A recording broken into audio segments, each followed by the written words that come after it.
Hare Krishna, everyone. Today we are going to discuss chapter 7, Knowledge of the Absolute. And before that, we will go through the Mangalacharan prayers. So we ask for blessings from the previous Acharyas, Krishna, Srimati Radharani, Chaitanya Mahaprabhu and his associates, so that our class goes successful. Om Agyana Timirandhasya Gyananjana Shalakaya Chakshurunmilitam Yena Tasmai Sri Guruve Namaha Sri Chaitanya Manobhishtam Sthapitam Yena Bhutale Swayam Rupa Kadamayam Dadati Swapadantikam Vande Aham Sri Guru Sri Utapada Kamalam Sri Gurun Vaishnavamscha Sri Rupam Sagrajatam Sahagana Raghunathan Vitam Tam Sajivam Sadvaitam Savadutam Parijana Shahitam Krishna Chaitanya Devam Sri Radha Krishna Padan Sahagana Lalita Sri Vishakhan Vitamscha He Krishna Karuna Sindhu Dina Bandhu Jagatpate Gopesha Gopika Kanta Radha Kanta Namastute Tapta Kanchana Gaurangi Radhe Vrindavaneshwari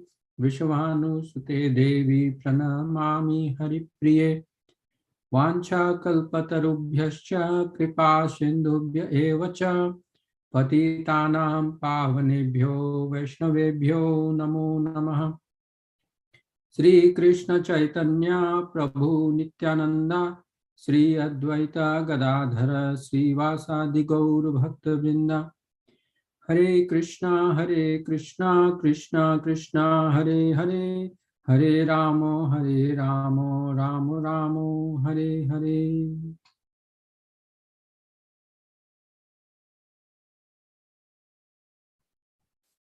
So before we go to chapter 7, let's take a quick overview of what happened until now.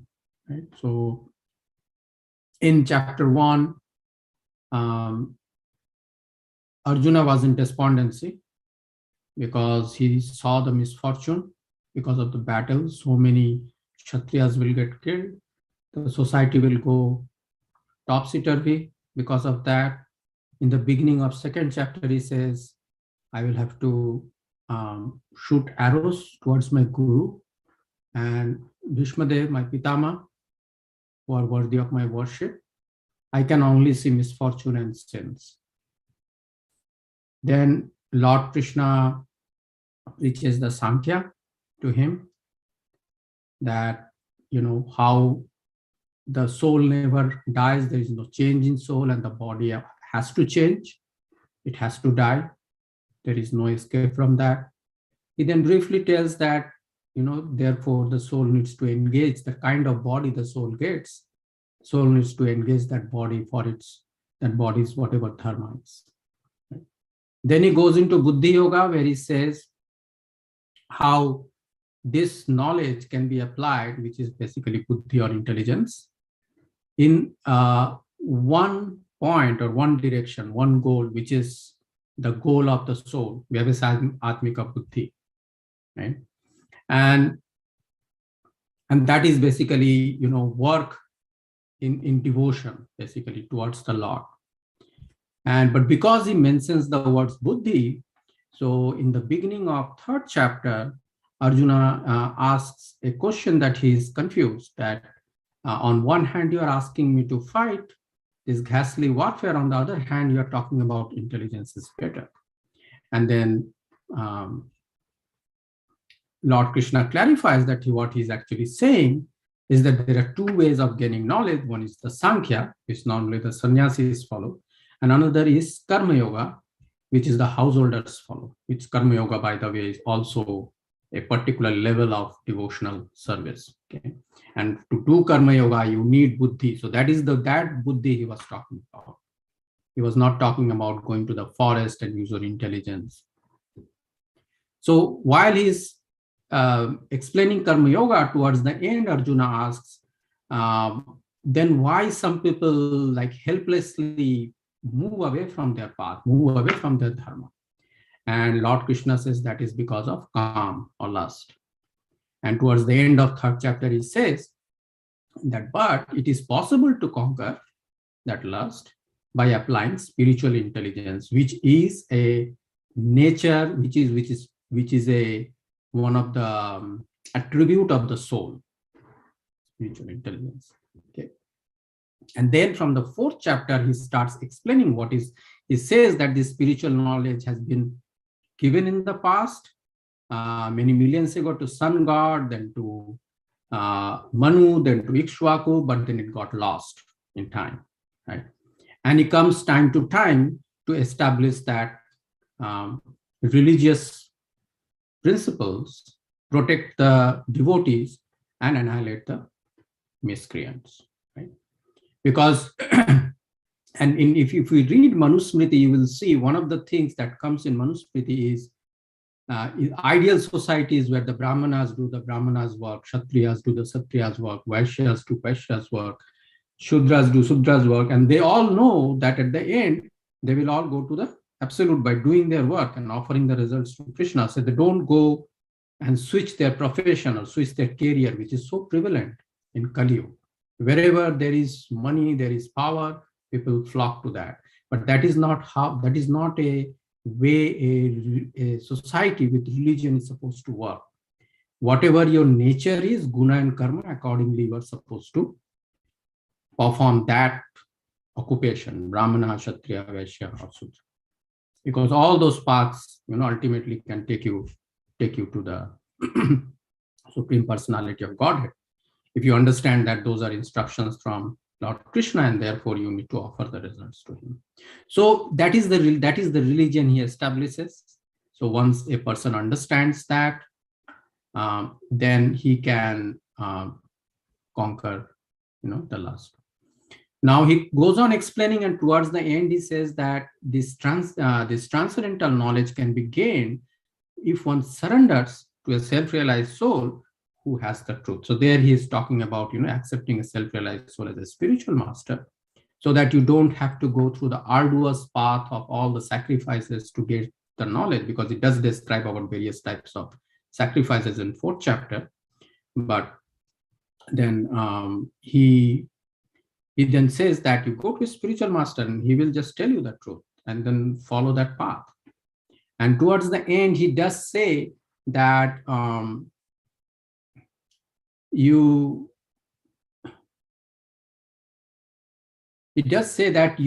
renounce the fruits of your action, okay? But don't renounce the action, don't renounce the fruits of the action, and work in devotion. Now, in the beginning of fifth chapter, then Arjuna is confused again, and he says, how is it possible to renounce? Okay, how is it possible to engage in activity and also renounce? And then Lord Krishna goes on explaining that when you renounce your fruits or the results of your action, then that is same as renouncing the activity. You will get the same benefit. Okay? So that is the action in Krishna consciousness. So he goes on explaining that, and towards the end of fifth chapter, he explains about, he gives a brief glimpse of how that ultimate goal can be achieved. And he talks about little bit of yoga, like how you can concentrate your mind between the eyebrows and focus on Lord Krishna in your heart. But then in sixth chapter, which is Dhyan Yoga, he goes on to elaborate a lot more, that what are the steps, how in the beginning you have to engage in work of that Ashtanga Yoga. In the beginning, work is the means, but towards the end, you can move away from those material activities when you want to reach the stage of Samadhi. And towards the end of sixth chapter, he says, of all those yogis, to do this Dhyan Yoga, the best one is who absorbs himself, offers the transcendental service to the Lord. So he is sort of consoling also the people who are on the devotional path, because they are full of transcendental activities. They are not sitting at one place just like a yogi and meditating on Lord Krishna's form. Now we will reach the 7th chapter where Lord Krishna will say that if you do that yoga, what do you see? What is that supreme you achieve? Right? What is that knowledge you get out of that? So this 7th chapter is all about that, and we'll go verse by verse. And if time permits, we'll pick few verses and we'll go to the purports of those. Sri Bhagavan Uvacha Mai Ashakta Mana Partha Yogam Yunjan Mad Asraya Ashamshayam Shamagramma Yatha Gyayasi Tasrinu. So the Supreme Personality of Godhead said, now here, O son of Pritha, how by practicing yoga in full consciousness of me, so that is what he was said in the previous chapter, full consciousness of Krishna, with mind attached to me, you can know me in full. So he is not talking about partial knowledge. He's saying that you can know Lord Krishna in full and free from doubt. Okay.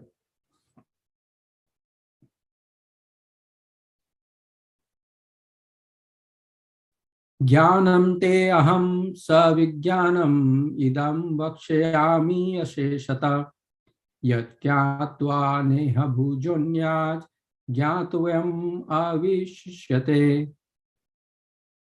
I shall now declare unto you in full this knowledge, both phenomenal and numinous.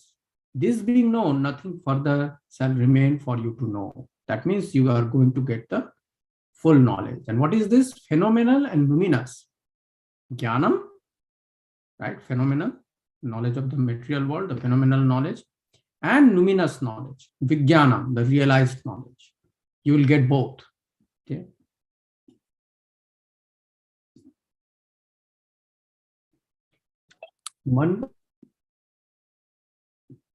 Any questions from anyone?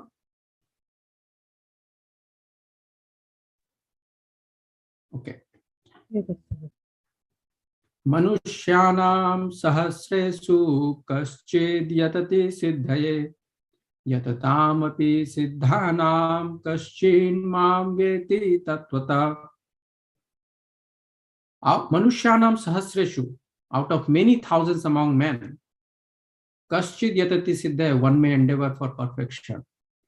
And of those who have achieved perfection, yatatamapi siddhanam, hardly one knows me in truth. Kaschin mam veti tattvata. So the knowledge Lord Krishna is going to, that knowledge of the Absolute is going to give in this chapter, Lord Krishna is saying that knowledge is not very easy to get. Now, by the way, I'd like to caution one thing. He is explaining this knowledge, but it is still for us, at least for me, it is still a theoretical knowledge. It is not a realized knowledge. But at least we know what is that knowledge. At least in words, we know what is that knowledge. Okay. So we don't get distracted. Okay. If someone is following this path, he doesn't get distracted. He knows what's the goal.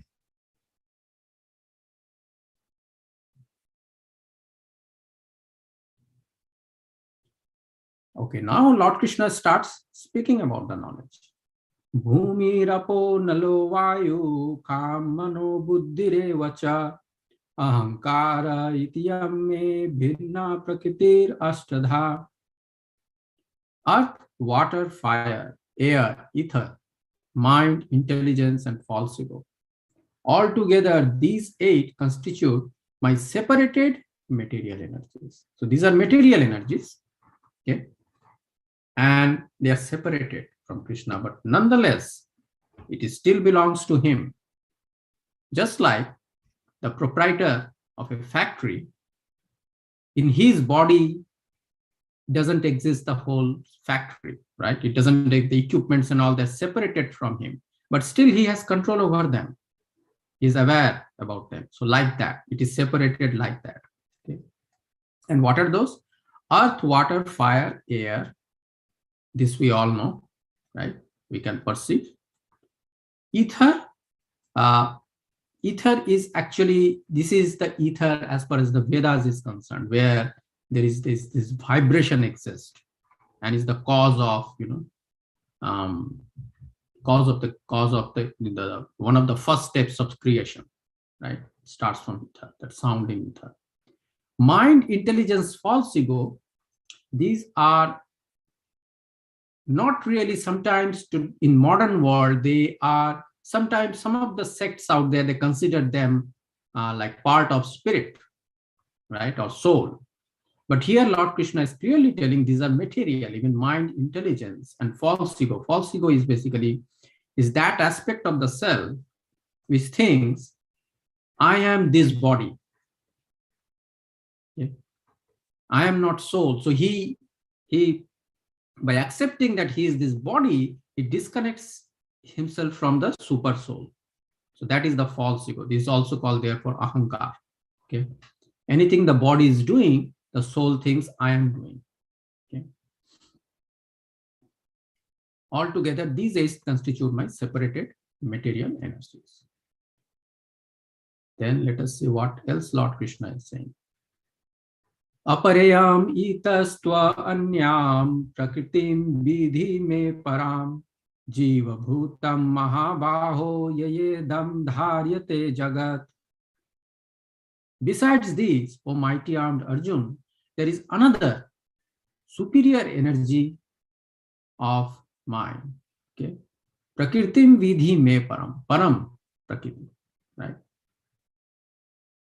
Which comprise the living entities, Jiva Bhuta. Jiva Bhuta. So living entities are the Jiva Bhuta, they are a superior energy of Krishna. And they're exploiting the resources of this material or inferior nature, which Lord Krishna just now explained. So the Jiva is actually exploiting that material energy. So he's exploiting, his intelligence, his mind, and the other things around him. Okay? He's exploiting them to enjoy. Okay. Etad yonini bhutani sarvani te upadharaya aham krishnasya jagata prabhava pralayas.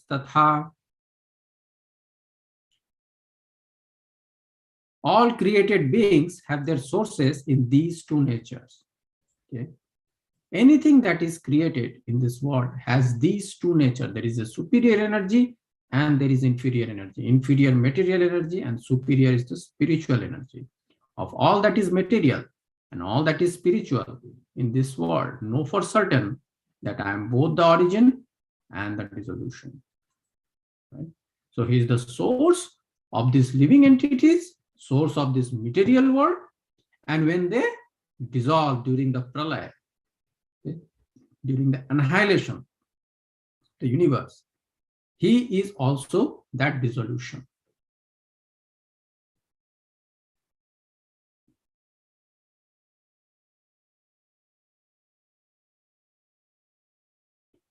Mataha parataram nanyat kinchit asti dhananjaya Mayi sarvam idam protam sutre mani ganaiva.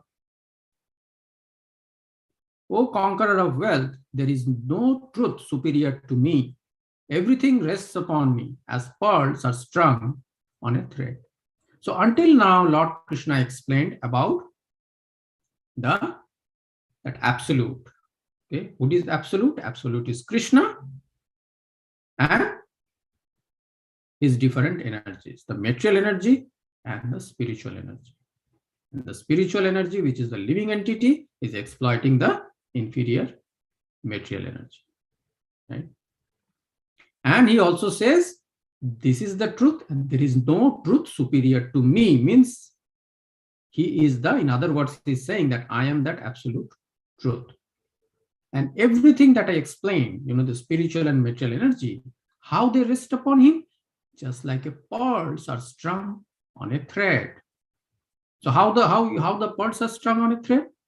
So when you have this, what is called mala or necklace, right, of pearls, then what happens if you see that you move one pearl, the whole necklace, at least the other things around them moves.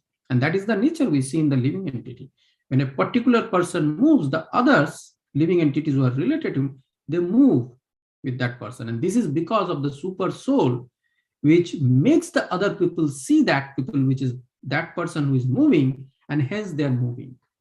So underlying all that is that super soul, that Krishna in the form of super soul is underlying both the material creation and this material energy, and the superior energy, the spiritual energy is there. He is making everyone move, almost like an orchestrator. He's orchestrating everything based on the desires of the living entities. So that's how this pearls are strung on a thread. So there is a harmony. There is a harmony. He intends to create that harmony among the living entities. They are strung on a thread. And it also, and we will see what he expands on, these pearls are strung on a thread in the next few verses. We'll see that.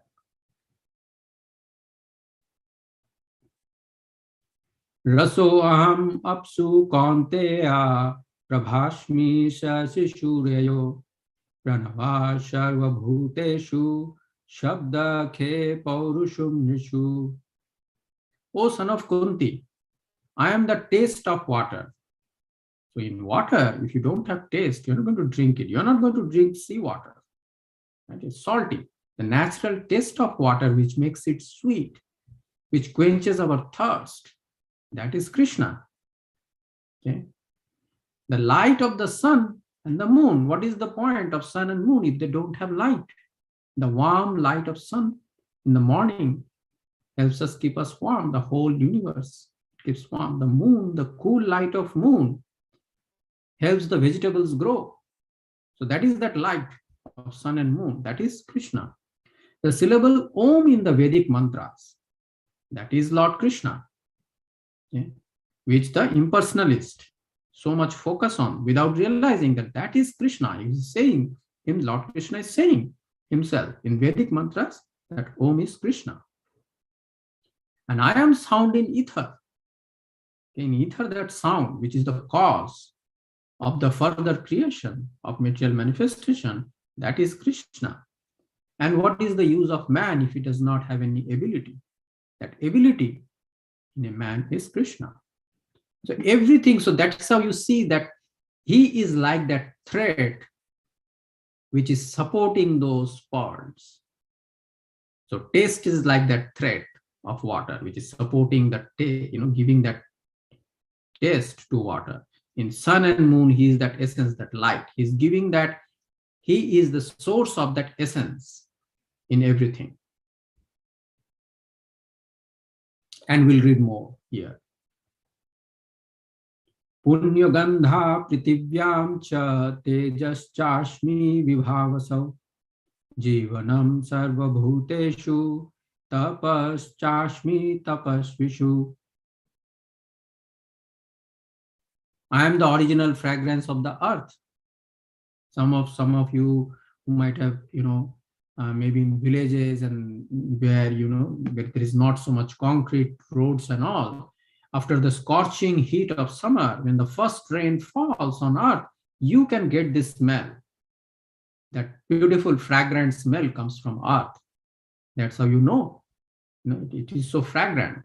And if it were not fragrant, the beautiful flowers, where they get the fragrance from? It is from earth only. Right? So that fragrance is Lord Krishna. In fire, when in the cold night, if we want some warmth, we light fire, right? We get that heat. That heat is Lord Krishna. I am the life of all that lives. The most important thing in all living beings is the life in that living being. That is why you like a living being. It has life, it acts, it behaves, it reacts, it interacts, it responds. Right? If the life were gone, the living being, what do? You either bury, or you put in incinerator, or you You burn the body because of no use anymore. And for ascetics, I am the penances of all ascetics. That is the wealth of an ascetic, his penance. That penance is Lord Krishna. Right?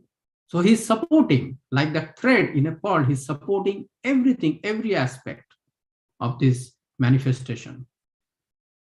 Right? And if you look at it, he's talking about both material energy and spiritual energy or superior energy. He's giving example of both. Thus, he's saying that how he is present in both, how he is supporting both the material energy and the spiritual energy or the superior energy. Right? Bijam mam sarva bhutanam vidhi partha sanatanam buddhir buddhimatam ashmi tejas tejasvinamaham. O son of Pritha, know that I am the original seed of all existences, the intelligence of the intelligent, and the prowess of all powerful men.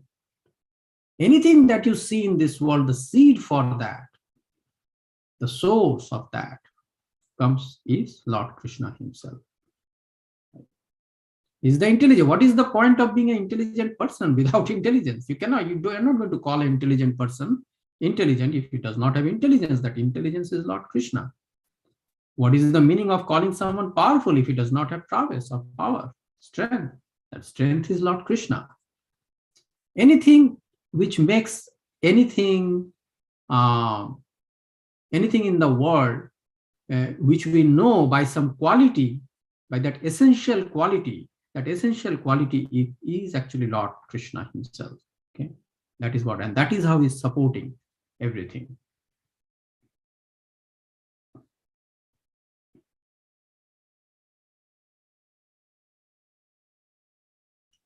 Balam balavatam chaham kamaraga vivarjitam dharma viruddha bhuteshu kamoshmi bharata rasabha. I am the strength of the strong. Okay? Any strong person is the strength there, devoid of passion and desire. That essential aspect of the strong person is that strength, but not the other things, right? Devoid of passion and desires. I am sex life, which is not contrary to religious principles, O Lord of the Bharatas. Okay? He is also that sex life, which is the impetus, right, for a householder, right? Which is householder. So it is Lord Krishna is not talking about unrestricted sex. He's actually talking about the sex as per, because otherwise he should not have said dharma aviruddha. So that means it is that sex which is within the boundary of religious principles. That is what Lord Krishna is talking about. Okay, that is also him. Okay. Now I will stop here. Okay, I'll stop sharing my screen. This is sort of a logical checkpoint, and then we'll go into other things. So I just wanted to check, who all are there. Any questions there in chat, online? If anyone has any question here, or any feedback, any comments.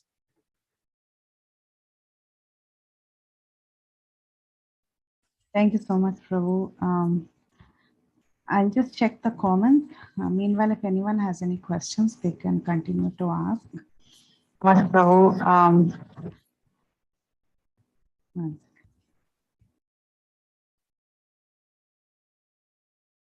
Okay. Yeah, I don't see any comments, Prabhu. Okay. Okay. All right. So we'll go back to whatever we are ready. Ye chaiva satvika bhava rajashas tamasascha ye matta eveti tan vidhi na tvaham teshu te mai. Know that all states of being, be they of goodness, passion, or ignorance, are manifested by my energy. Okay.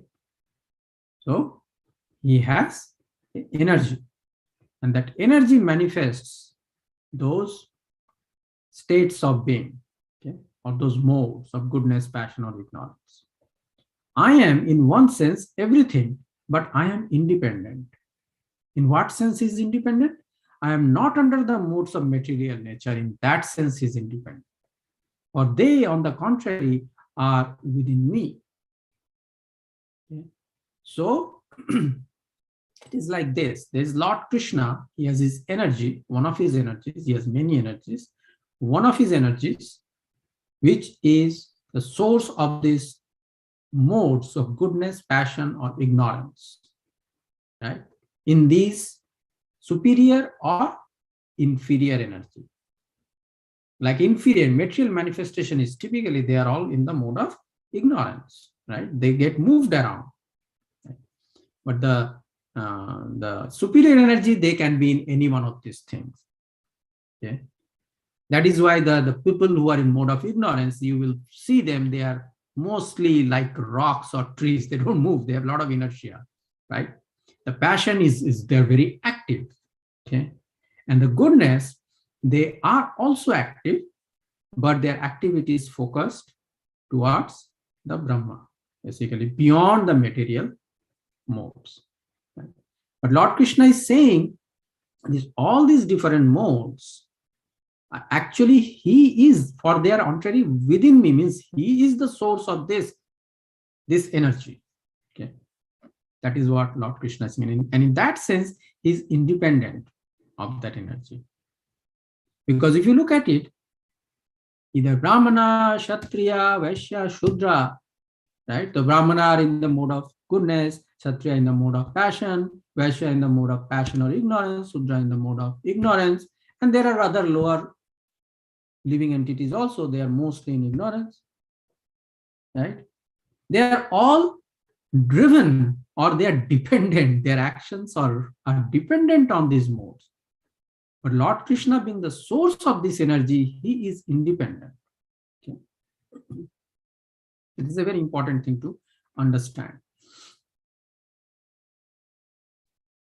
Tribhir gunamair bhaver evi sarvam idam jagat mohitam na bhijanati mam ebhya param abhyam. Deluded by the three modes, goodness, passion, and ignorance. Now, same thing is explaining just now what we discussed, that we are dependent or we are deluded. The whole world does not know me, who am above the modes and inexhaustible.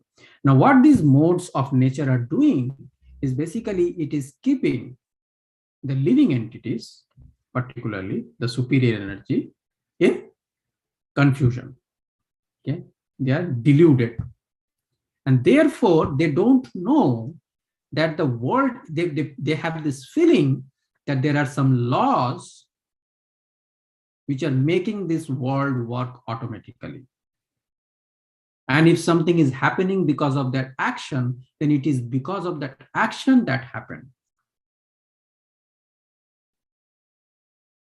They don't know that behind all this is the time factor, okay, and the modes of nature, of course.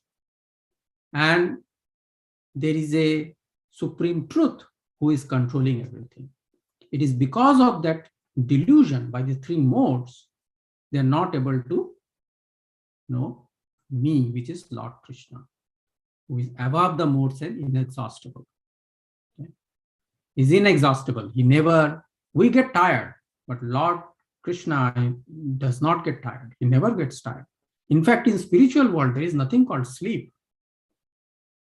I mean, sleep due to being tired, that doesn't exist. I mean, there may be sleep because of some pastime, like Yashoda Mai is, putting Lord Krishna to bed. That is probably does exist in spiritual world. But that doesn't mean Lord Krishna is tired or anyone is tired there. It's just part of the pastime. So Lord Krishna is inexhaustible, right? And beyond those modes. In fact, it is these modes which cause us to exhaust, okay? Because we are dragged. These modes kind of drag us.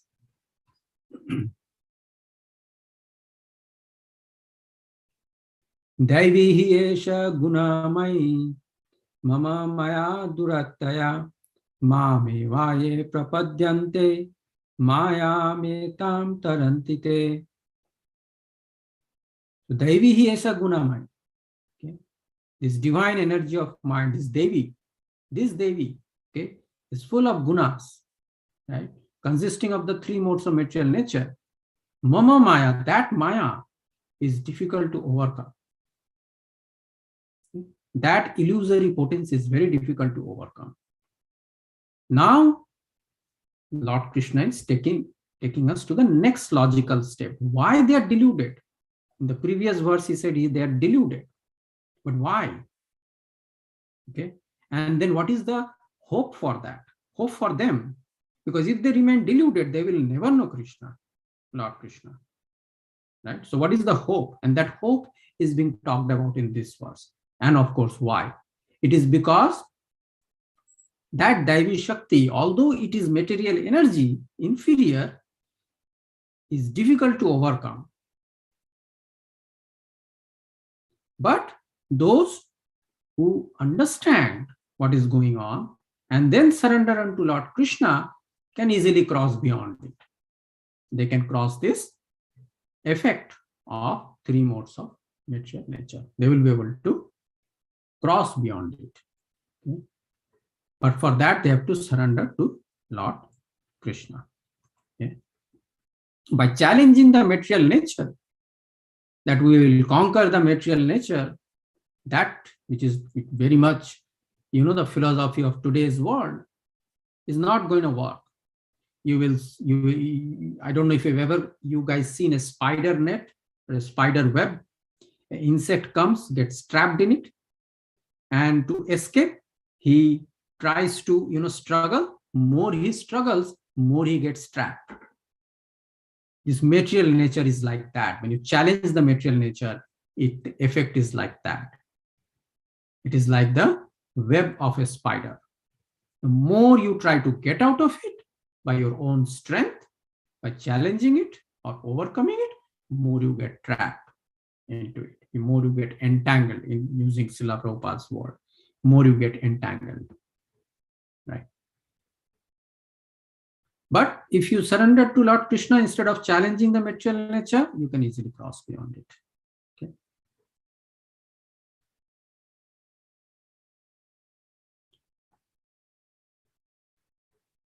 Now, Lord Krishna will explain which type of people do not surrender. And then he will also explain, verse 16, which type of people surrender. Okay. Na mam duskritino mudha prapadyante naradhama mayaya parhata jnana ashuram bhavam asrita. Those miscreants were grossly foolish, mudha. So duskritino means miscreants, means not using their activity in a proper way, rather they are misdirecting it. They are called duskritno or miscreants. And there are 4 types, right? Who are grossly foolish, that is mudha. Who are lowest among mankind, that is naradhama. Whose knowledge is stolen by illusion, they are maya parhata jnana. And partake of the atheistic nature of demons. They do not surrender unto me. Ashuram bhavam. Okay. Ashuram bhavam asrita. That means what Lord Krishna is saying, they may look like human beings. They don't have to look like demons, like, horns coming from the head, like long teeth coming from the, jaws. They don't have to look like that. They may, but they don't have to. They may be under the influence of that Asurim bhavam. Okay? That nature of demons they will have. Okay. And this verse, if time permits, will come back. We'll read the purport. Excellent. The different categories of duskritno. Okay.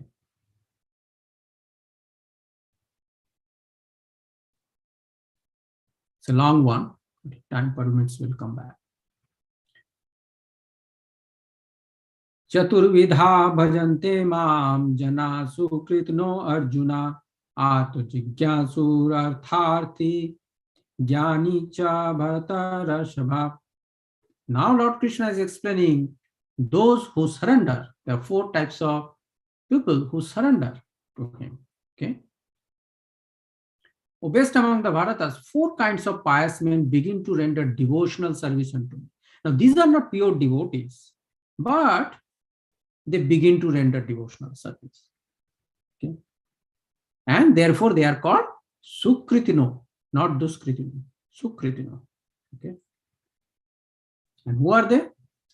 The distressed, right?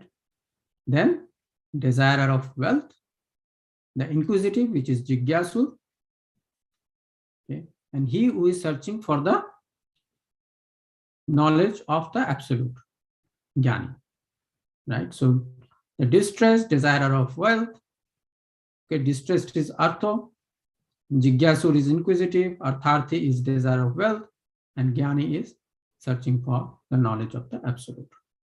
Right? So to get all these things, they come to Lord Krishna. And they are good. As per Lord Krishna, they are pious men. Okay?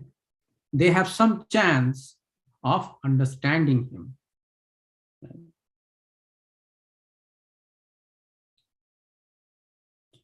Tesam jnani nitya yukta eka bhaktir vishishyate priyo hi jnanino atyartham aham sacha mama priya.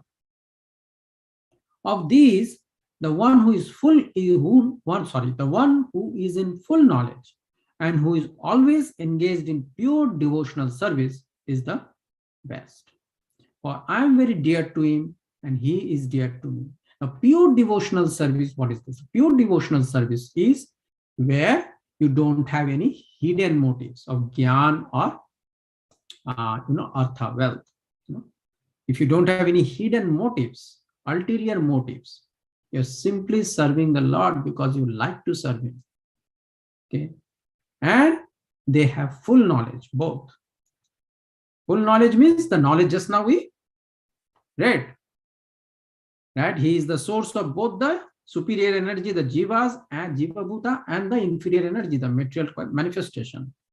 And he's controlling them both. He is not only the source of their birth, source of their annihilation, is also the supporting them and maintaining them, like those pearls in a necklace. He's supporting them.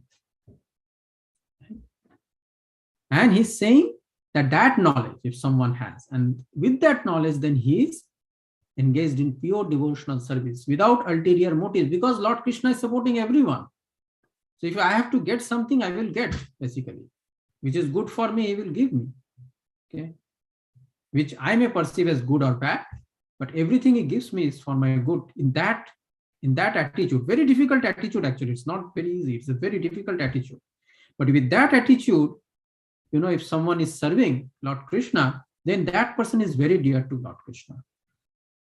Okay.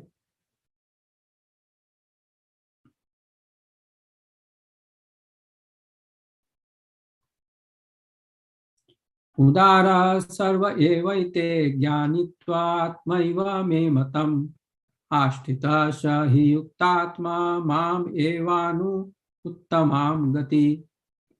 All these devotees are undoubtedly magnanimous souls. Again, Lord Krishna is saying that even the person who came to him for getting wealth or his distress, he wants some relief, they all are magnanimous souls.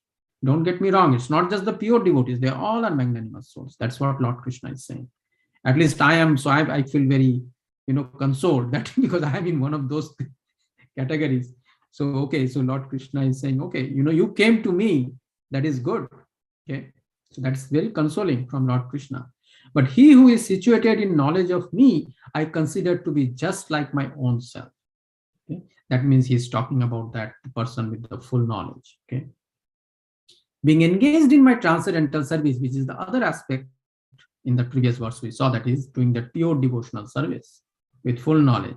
He is sure to attain me, the highest and most perfect goal. right? That is the post. Once you get Krishna, who is the source of everything that we saw, the full knowledge in the beginning, what else do you need, right? Because anything that is disturbing you in this world is most probably because we are not, or I am not in full knowledge. That is why it is disturbing me. Once I get into full knowledge, I will know that it is everything. It is a plan of Lord Krishna. He's doing everything good, everything bad I'm perceiving. Actually, ultimately, they're all good. Okay. As far as Lord Krishna sees it, they're all good for me. Okay. The highest and most perfect goal such people will achieve. Bahunam janmanamante jnanvan mam prapadyate vasudeva sarvamiti sa mahatma sudulabha. Now, how a person achieves this state, it's not so easy. Let us read. After many births and deaths, means many cycle of births and deaths, he who is actually in knowledge then surrenders unto me. Surrendering unto Lord Krishna happens after many cycles, okay, of birth and death. Then, a person tries everything. He tries, all the fruitive activities. He's not happy. Then he goes to Gyan. He tries to go to Brahman, remains in Brahman, he falls down again because there is nothing to do in Brahman. There is nothing attractive. It is peaceful. That happiness does exist in Brahman, but we don't like peace for a long time. We get bored of peace. And then we come down to engage in activity. Where will you come down? You don't have any knowledge of spiritual world, so come down to material world. Fall down again. Right? So after doing all that, finally he said, okay, I have to go to the source. The person whom I ignored for so many lifetimes, I have to go to him. It looks like there is no other way because I tried everything else. It didn't work. Okay. Yes, knowing me to be the cause of all causes and all that is, I have to go to him. He surrenders. But such a soul is very rare, Lord Krishna is saying. It's not so easy. Because you imagine, right? This person is going through many cycles, then to this knowledge and surrendering, and it takes time, right? So naturally, such people will be very rare as a result. It's not so easy. But one good thing about all of us in the association of devotees, which the Srila Prabhupada has established, is that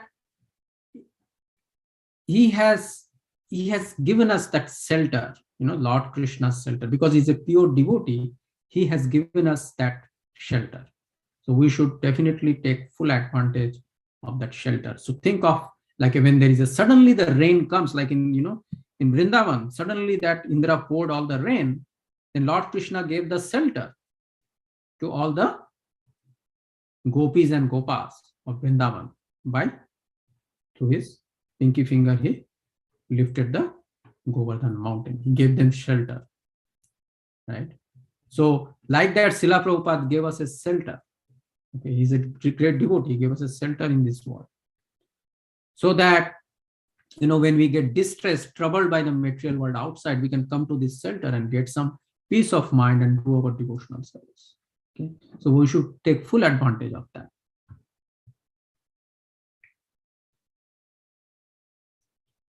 Kamaistar taistar hita jnana prapadyante anya devata tam niyamam asthaya prakrita niyata svaya. Those whose intelligence has been stolen by material desires surrender unto demigods and follow the particular rules and regulations of worship according to their own natures. Now, why do they do that? A couple of reasons. Is if someone does worship a demigod with the rules and regulations, then the demigods, ideally they're instructed by Lord Krishna's expansion, Vishnu, that you are supposed to give this person because he followed the rules and regulation and worshipped you. You're supposed to give him. But Lord Krishna or the Vishnu Tattva, they don't have any such obligation. So they may give, they may not give. Or if they give, they may give in a certain way you don't like. Right? So therefore, normally people who are, their intelligence is stolen by material desires, right? They therefore go to the demigods. Okay. And they pick a demigod depending on their nature, right? Okay. And this is another reason. This is basically exactly what we explained just now.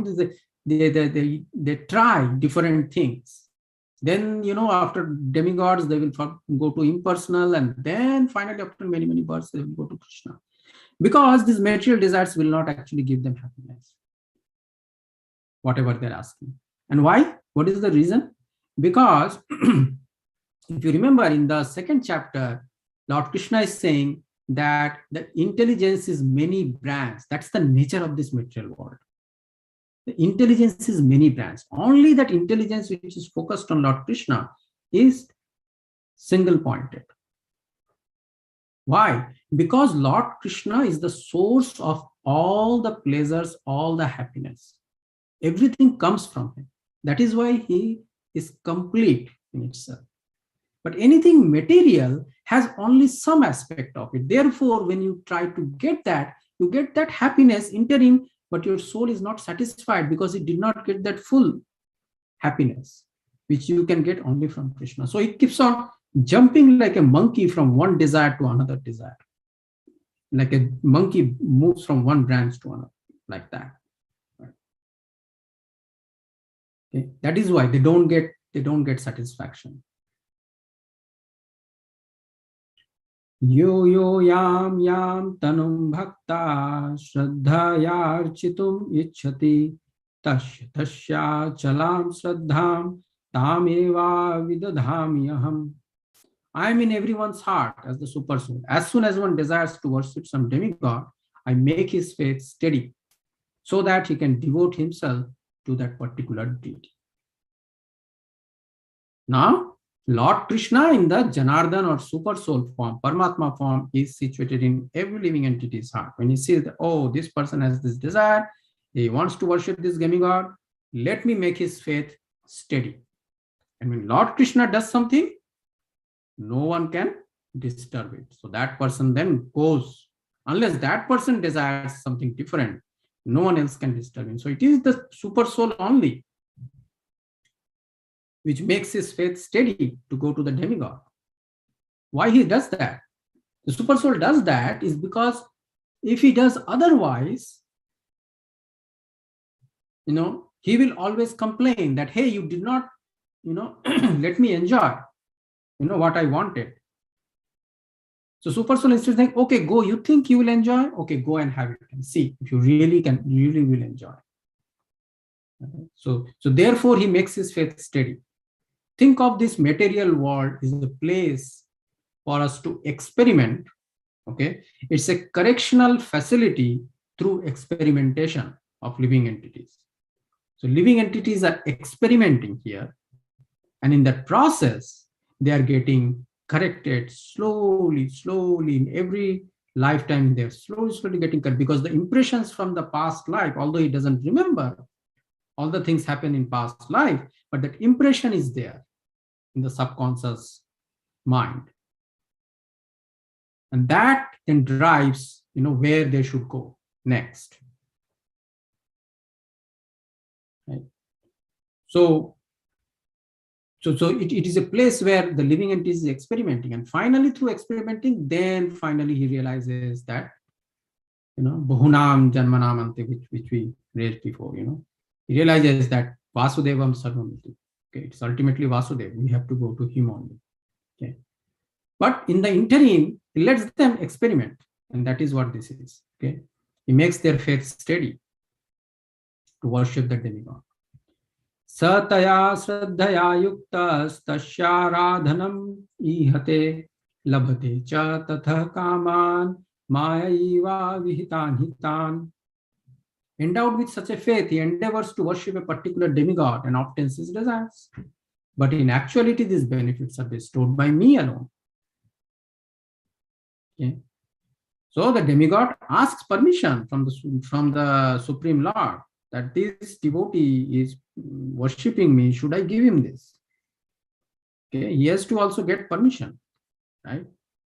Just like when you go for a factory, the factory or electrical inspection of your factory, you may be thinking that electrical inspector is the God. No, he is also answerable to whoever is that municipality or city head of, electrical, all the electrical, facilities. So he has to, before giving certificate, he has to confirm with him like that. Okay, all the demigods have to get permission from Supreme Lord. So he is actually giving the benefits, but because the demigod is giving it, so the person thinks, oh, it came from the demigod I was worshipping. Okay.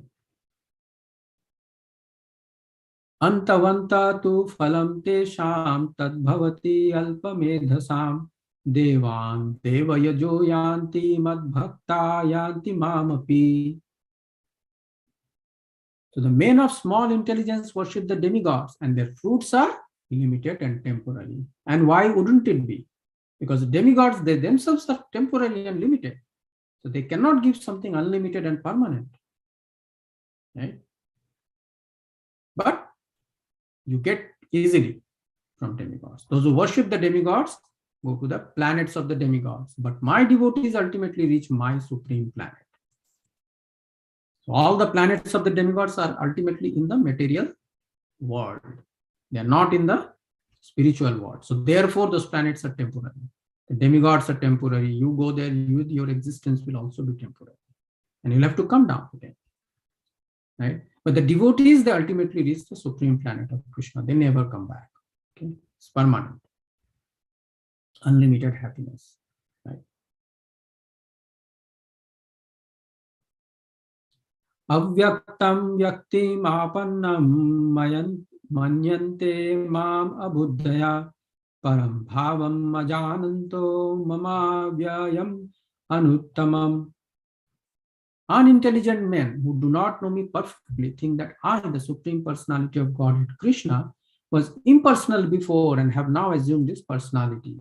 So if we assume that Mahabharata is that fifth Veda, which comprises the essence of all the Vedas, and within it, Bhagavad Gita is the Upanishad, but that is not assumed, that is true as per the Acharyas.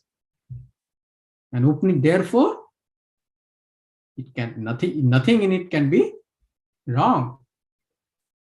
And it is given by Lord Krishna, the Supreme Personality of Godhead himself. He is telling that unintelligent men thought that Krishna was impersonal before, and now he has assumed this personality. So he is talking about the impersonalists, that how they are also imperfect. Due to their small knowledge, they do not know my higher nature, which is imperishable and supreme. They think, impersonalists think anything with a form is perishable. It will change. Cannot be imperishable. That is what impersonalists think. Any form, that is the impersonal. And therefore, the Brahman has to be without form, without variety. Because they go by the experience of this world, the impersonalists. Due to their small knowledge, therefore, they do not know the higher nature of Krishna, which is imperishable and supreme. The same form exists in spiritual world also. They just can't accept that fact. Okay, that is what Lord Krishna is saying. So not only the karmis, but the jnanis also are under illusion. Naham prakasa sarvasya yoga maya shamamrita mudhoyam nabhijanati loko mamajam avvayam. I am never manifest to the foolish and unintelligent. For them, I am covered by my internal potency, yoga maya.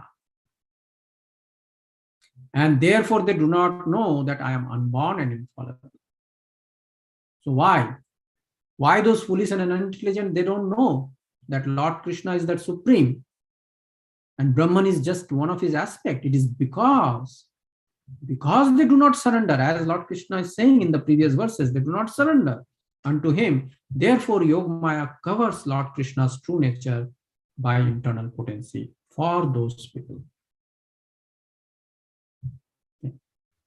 And therefore, they do not know that I am unborn and infallible. Right? So this internal potency of Lord Krishna, the Yogamaya, is, in analogy, sometimes they have been described as some kind of a veil. But if you put a veil around Krishna, then how come some people see it, devotees, others cannot? So that is just an analogy. We have to understand. Okay, we cannot think these aspects like the aspects of the physical world. Veil means it's not like a curtain which is covering Krishna, and therefore, then in that case, no one can see, even devotees can't see, right? But this is a concept, basically. We have to understand this as a concept, that the Yogamaya goes into the consciousness of those living entities and those who are devotees. For them, he keeps it up, that curtain, and for the non-devotees, he keeps it down. Therefore, they don't know. They see Krishna as an ordinary person. So he acts through the consciousness of the living. Yogamaya acts through the consciousness of the living entities. That is how he acts. Okay. And therefore, they do not know that I am unborn and infallible. Yeah, they do not know that he can never take birth and he can never fall. Because for the people who are impersonalists, for them, this foolish and unintelligent, which is referring to the foolish and unintelligent impersonalists of the previous verse, that's what Lord Krishna is referring. They can only see people falling down. They can only see people taking birth. So therefore, Krishna must be also like that. He took birth in the Karagar of the prison house of Kamsa. That's how they see. Okay. He's danced with the gopis. They say, oh, what is he doing? He's just like, fallible. No, they don't understand because of this internal potency of Lord Krishna. That knowledge is not available to them because they don't surrender unto Lord Krishna. Vedaham samatitani vartamanani charjuna bhavishyani cha bhutani mam tu vedana kashana. O Arjuna, as the Supreme Personality of Godhead, I know everything that has happened in the past, all that is happening in the present, and all things that are yet to come. I also know all living entities, but me, no one knows. Right? What does Lord Krishna mean by this? He's saying to know someone is actually to know the living entity or the soul within that person. Right? Because that is which carries from every life. If I look at John, okay, and say, okay, I know that person. I know him from my childhood. I know him very well. Actually, you don't know him. Because that person whom you're thinking as John is a name given to him in this life. He may be Amar in previous life in India, or maybe somewhere else, or maybe in another species. You don't know that person. Therefore, fully. Right? To know Lord Krishna, you have to know him in all that past, present, future, everything. No one can know that. Right? But Lord Krishna knows all the past, all the present, all the future. And therefore, all the living entities, that transmigration of souls that happened for all the living entities, he knows everything about the living entities. But because we don't know all the past, present, and future, therefore we cannot know Lord Krishna. We can never know him fully. Even if we knew our past, present, and future, still we won't be able to know him. There are so many opulences he has, and it is changing all the time. It is increasing, his opulences. More he is interacting with his pure devotees, with the living entities, more the opulences are increasing. It's like that. It's there in the Chaitanya Charitamrita. That has been explained that way.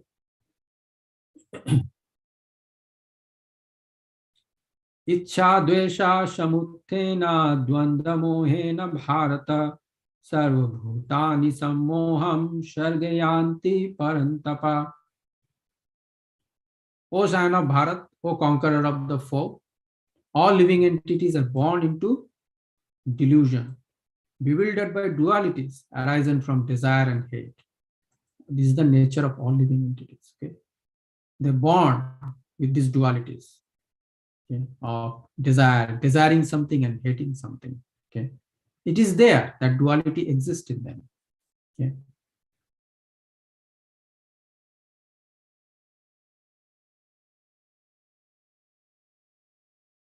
Yesham tvantagatam papam jananam punyakarmanam te dvanda mohani mukta bhajante mam dridhavrata. But persons who have acted piously in previous lives and in this life, and whose sinful actions are completely eradicated, are freed from the dualities of delusion. They don't have any delusion. What delusion? Delusion from hatred and desire. Why? Think logically. Once they are pious, all the sinful actions are removed. Therefore, they don't have any propensity to engage in anything, because they know if the world is working perfectly under Krishna's will. So what is there to desire? If something has to come to me, it will come. If it doesn't, it will not. And they don't hate anything. Why would they hate? How can they hate anything which is ultimately done by Krishna? Because they love Krishna. So anything done by Krishna is okay. Even by material, from material calculation, if something may be hateful, they don't consider it hateful.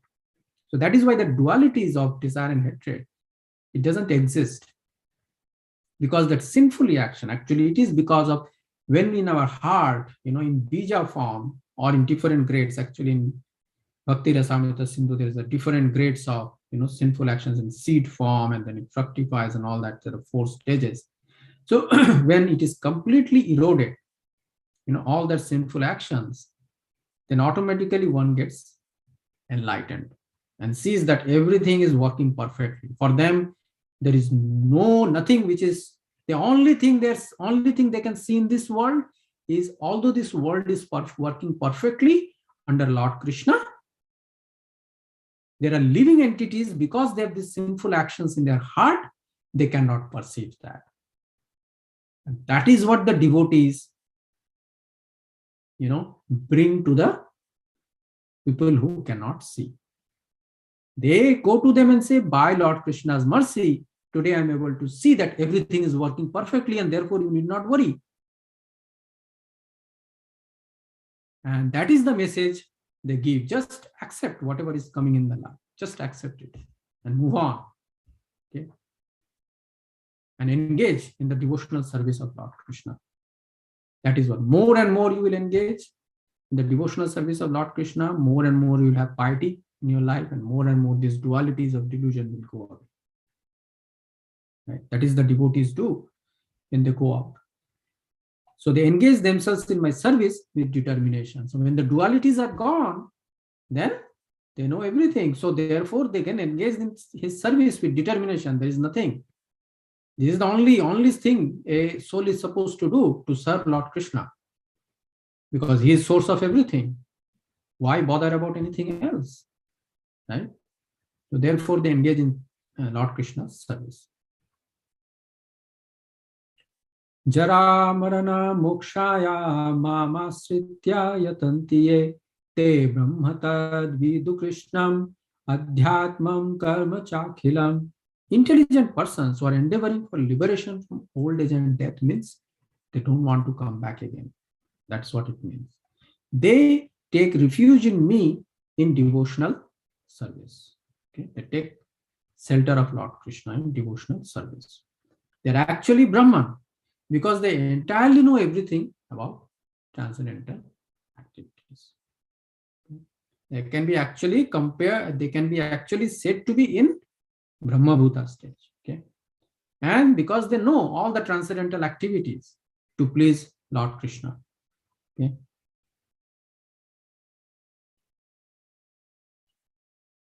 And finally, Sadhi bhutadhi daivam mam sadhi yagyam cha ye vidu prayan kale api cha mam te vidu yukta chetasha. Those in full consciousness of me, who know me, the Supreme Lord, to be the governing principle of the material manifestation, sa adibhuta. of the demigods, Adi Devam, and of all methods of sacrifice, Adi Yagyam, can understand and know me. Okay, they can know, Vidu, the Supreme Personality of Godhead, even at the time of death, not only when their consciousness is doing it, but even at the time of death, where you don't have any control over your body. At that time also you will know Lord Krishna. Very important, because all that we are doing in this life ultimately is to make sure we are able to remember Lord Krishna at the time of death, so that our next life is assured. And Lord Krishna is giving the formula for that. Formula is you have to be in full consciousness of Lord Krishna. And how? What kind of consciousness? He is as the Supreme Lord, the controller of everything. Okay, he is the Adi Bhuta, he is the Adi Daivam, and he is Adi Yagyam. Okay, everything in these three principles. So Adi Bhuta means this material manifestation. Okay, that is what he started with, right? The material energy he's controlling.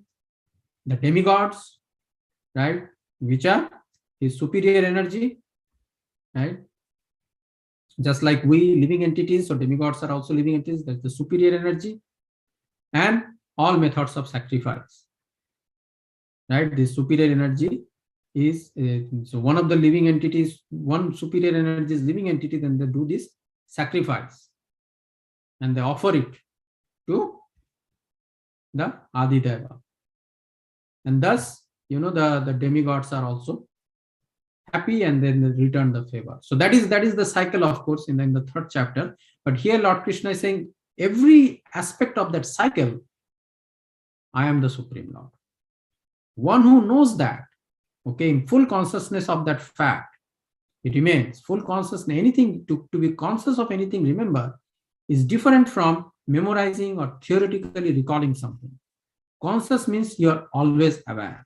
Just like you are conscious of your hand, you are conscious of this aspect of the Supreme Lord. If you remain at this stage, then even at that time of death, you will basically you will remember Supreme Personality of God, and will go to the desired destination. So this is the 30th. This is the last verse, and so I'm gonna stop share and see if anyone else has any question here, any comments, feedback. Otherwise, I will go to some purports of some of the verses. But I'll just wait for a couple of minutes if anyone has any comments, feedback, or questions. Anything in online also.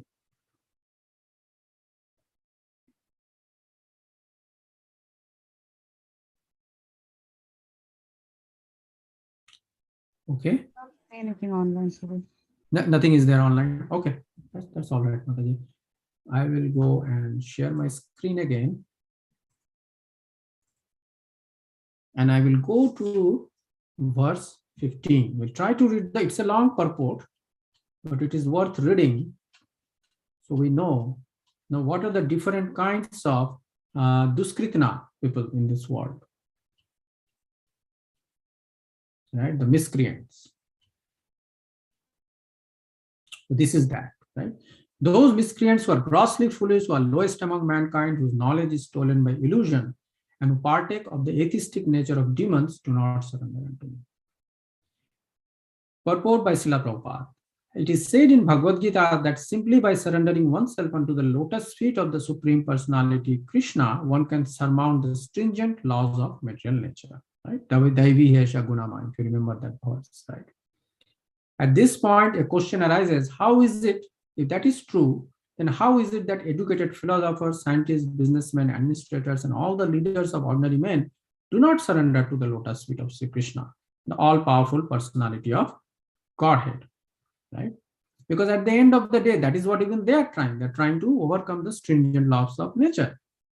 Mukti, or liberation from the laws of material nature, is sought by the leaders of mankind in different ways, and with great plans and perseverance for a great many years and births. But if that liberation is possible by simply surrendering unto the lotus feet of the Supreme Personality of Godhead, then why don't these intelligent and hardworking leaders adopt this simple method? Yeah, a logical question, right? It's a simple thing. Everyone likes to achieve the same goal using the easiest process. The Gita answers this question very frankly. Those really learned leaders of society like Brahma, Shiva, Kapila, the Kumaras, Manu, Vyas, Devala, Ashita, Janaka, Prahlad, Bali, and later on Madhvacharya, Ramanujacharya, Sri Chaitanya, and many others, who are faithful philosophers, politicians, educators, and scientists, etc., surrendered to the lotus feet of the Supreme Person. So it is not that none of them, but in the past, these people, there were philosophers, politicians, educators, and scientists who did surrender to that Supreme Person, Lord Krishna, all-powerful authority. Those who are not actually philosophers, scientists, educators, administrators, etc., but who pose themselves as such for material gain, do not accept the plan or path of the Supreme Lord. They have no idea of God. They simply manufacture their own worldly plans and consequently complicate the problems of material existence in their vain attempts to solve them. We were reading in one of the same thing in that verse, right? It is like a spider web. They're trying to solve it, but they don't know they're getting more and more entangled. Okay. Why? Because they're simply trying to oppose. They're saying, we don't want God's plan, we'll have our plan. And that is what is the main problem. Okay. Because material in nature is so powerful, it can resist the unauthorized plans of the atheists and baffle the knowledge of planning commissions. Right? The atheistic plan makers are described herein by the word duskritina, miscreants. Kriti means one who has performed meritorious work. The atheist plan maker is sometimes very intelligent and meritorious also, because any gigantic plan, good or bad, must take intelligence to execute. So they do have intelligence, okay, duskritna. But because the atheist's brain is improperly utilized in opposing the plan of the Supreme Lord, the atheistic plan maker is called duskriti, which indicates that his intelligence and efforts are misdirected.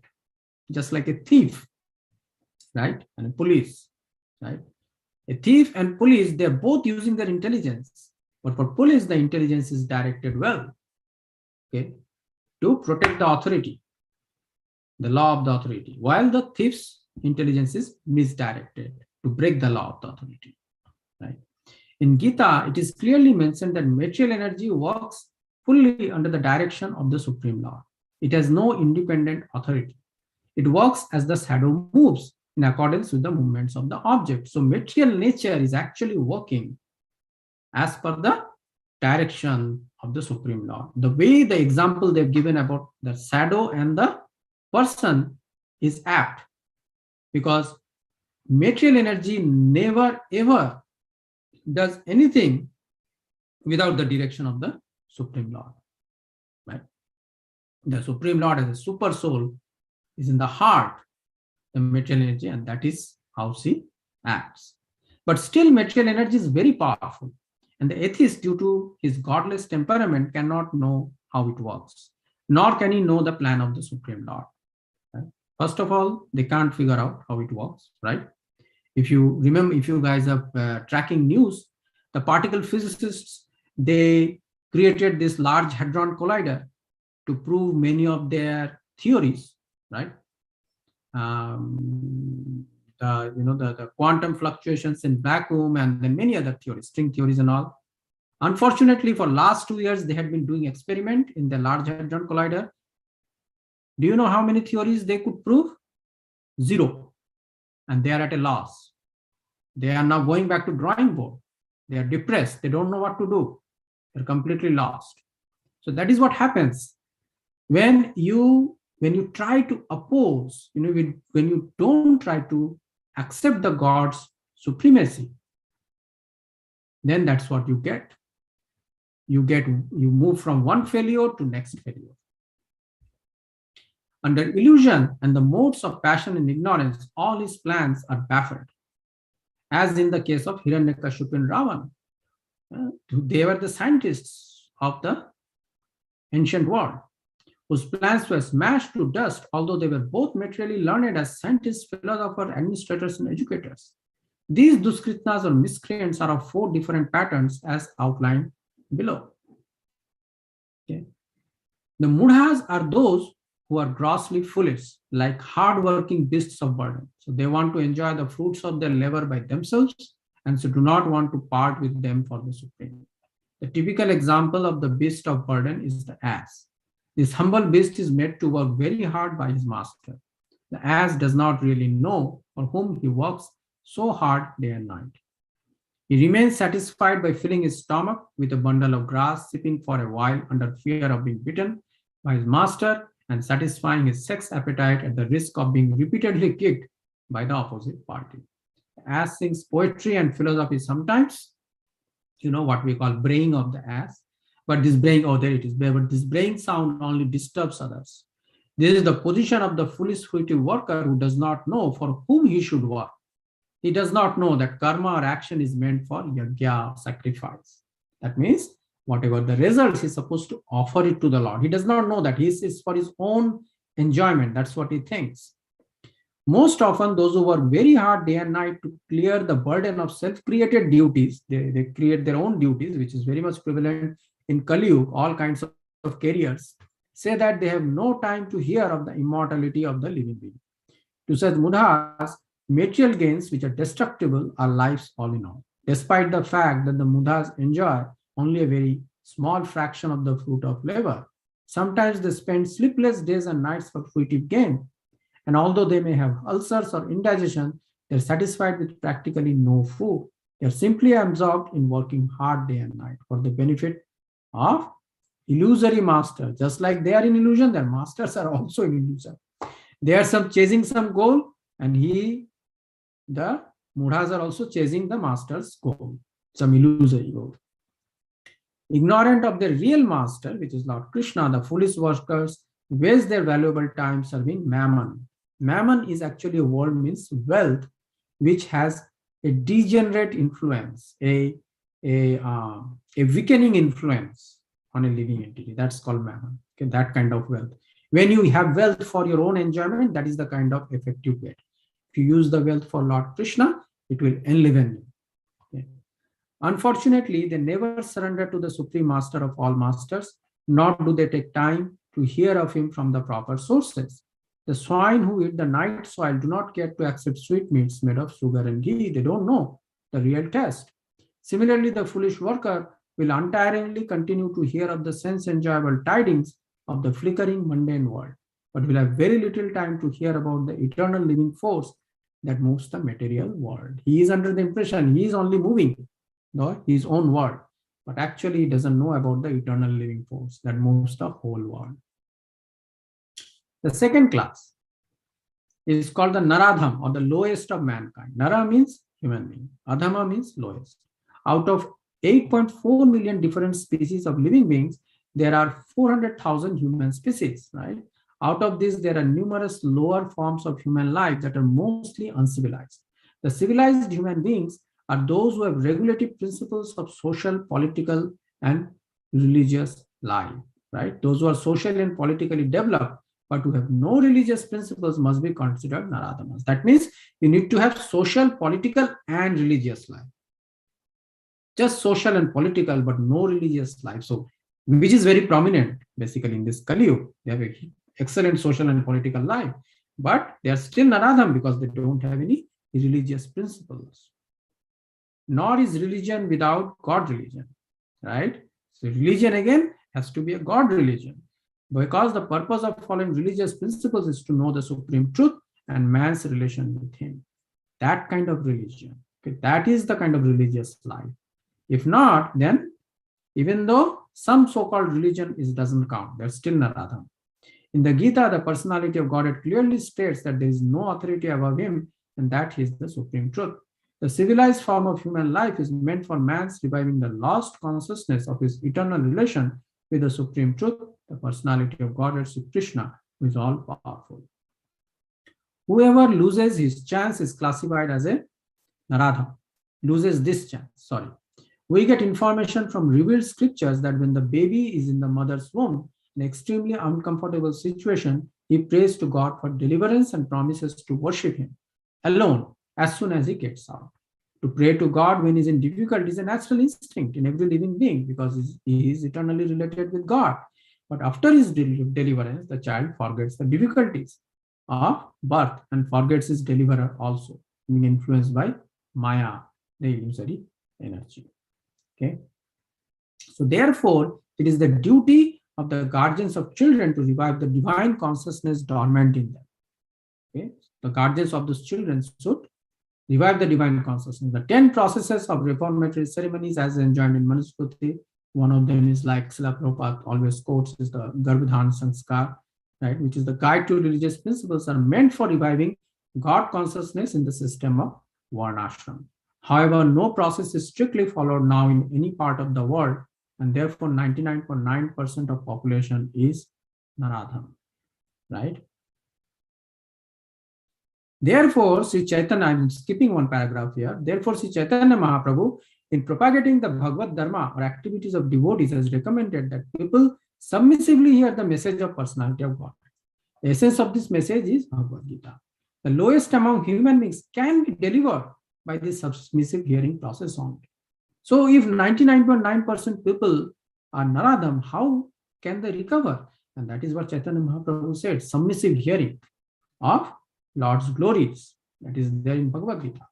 But unfortunately, they even refuse to give an oral reception to these messages. What to speak of surrendering to the will of Supreme Lord.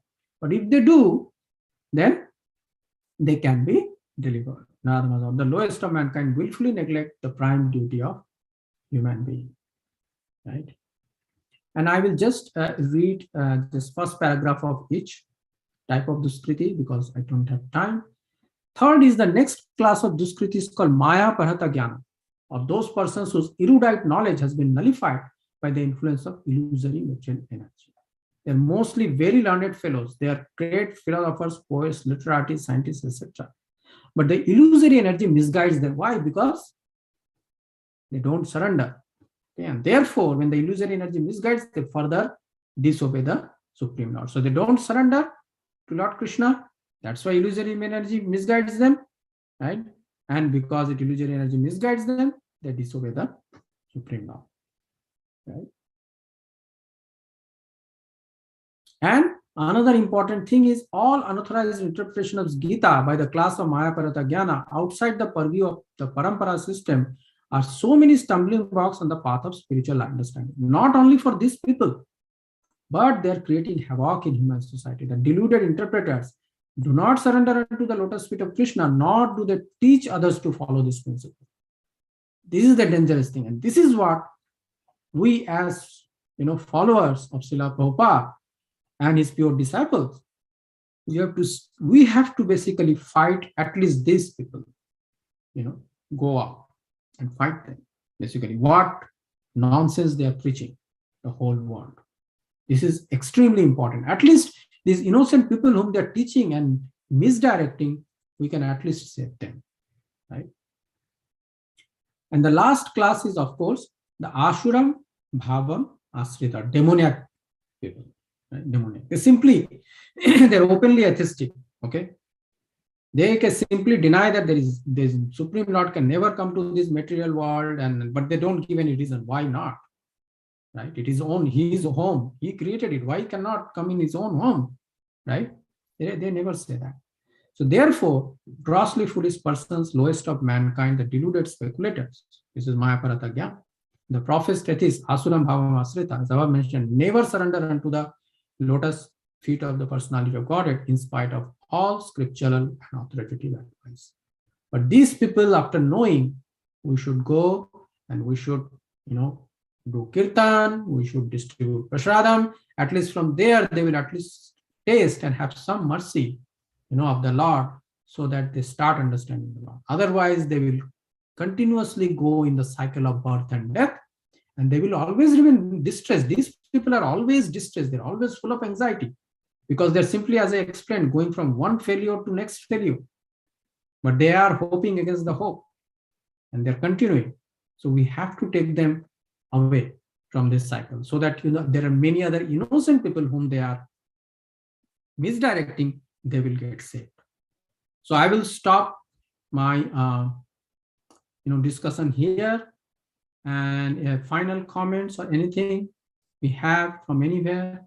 Otherwise, we will close the session today. Hare Krishna, Prabhu. Thank you so much. Thank you so much for especially explaining about the 4 kinds of people who come and the 4 kinds of people who do not come, and reading that purport, because that purport, when you read it, had so much clarity on the divisions of the different kinds of people. So thank you so much, Prabhu, for the explanation, also about how Krishna explains Bahunam Janmanamante Jnanavan Mam Prapadyate. So thank you, Prabhu. I think, when you did all the verses together, it was easier to follow. I could understand the flow of the chapter. So thank you so much for the very beautiful presentation. Thank you. Hare Thank you, Madhav. Thanks a lot. Okay, so if there are no comments, no feedback, anything, so we'll close the session. Vancha kalpatarubhyascha kripa sindhubhya eva cha patitanam pavanebhyo vaishnavebhyo namo namaha. Ananta Koti Vaishnav Vrinda ki jai, Shri Jai, Srila Prabhupada Prabhupada ki ki jai. His Grace Ashram Prabhu ki. Srila Prabhupada ki jai. Hare Krishna, Prabhu. Hare Krishna. Thank you so much. Thank you, Madhav.